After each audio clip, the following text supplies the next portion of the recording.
Happy Purim, everyone. Purim means lots. And you remember the story of Esther and the scroll of Esther. We here have just finished a fast at the Aliyah Return Center, and we remember the Amalekites. Yeah, the spirit of Amalek. And I want to remind you about the grandson of Esau, Amalek. You remember when the children of Israel in Numbers 20, verse 17, asked for safe passage through the land, the Amalekites refused, and they refused an Aliyah aid. And what happened here in Exodus 17, God speaks to Moses, and God tells Moses, hey, write this. Make an altar and call it the Lord my banner. You can see the banners, the flags of the nations who are standing with what God's doing here as it relates to Aliyah and absorption, return, and restoration. So he says, the place is called the Lord is my banner. Make an altar and say the Lord will have war with Amalek from generation to generation. This is crazy. You remember the Amalekites in Numbers 14, they attacked Israel. Judges 6, they joined with the Moabites and attacked Israel. King Agag was an enemy of Israel, and you remember with Saul and Samuel, and Saul didn't kill King Agag, and he lost the kingdom. I'm reminded that when we read the scroll of Esther about this spirit, this descendant of Amalek, Haman, and what he tried to do to the people of Israel, was so struck in the scroll of Esther, chapter 4.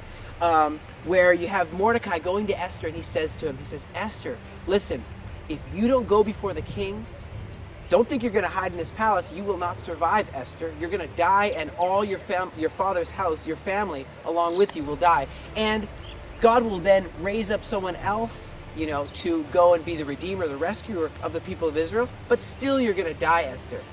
You have a chance. You have an opportunity to stand up and speak out. In modern day, we have, the same story. I don't know if you remember Stryker, who was a Nazi SS officer. His job was propaganda. He was under Goebbels, right? And he was captured and brought with 9 other people to be hanged in Israel.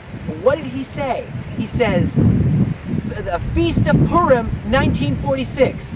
Yeah, it's found in the book called The Code of Esther. Feast of Purim, 1946. Why would he say that before he was hanged? You remember Haman's 10 sons were hanged, and now you got 10 SS officers being hanged. There's something in this spirit, or in this ongoing anti-Semitic spirit of the Amalekites, which continues to this day, and the Lord is the one who's at war with that. I want to encourage you right now, as we have Aliyah opportunity and absorption opportunity, stand with us in the Galilee, in the neighborhood of the Master Yeshua, for restoration, for return. Story of Esther, the scroll of Esther, isn't doom and gloom. It's about the salvation of Israel and how we were able to defend ourselves, and a law that couldn't be changed was essentially revisited, and we saw that we can celebrate here in the land of Israel. I want to encourage you, as God is moving that 12:3, Genesis 12:3 blessing to the nations, hey, you take an opportunity, stand with us for return, for restoration here in the land of Israel.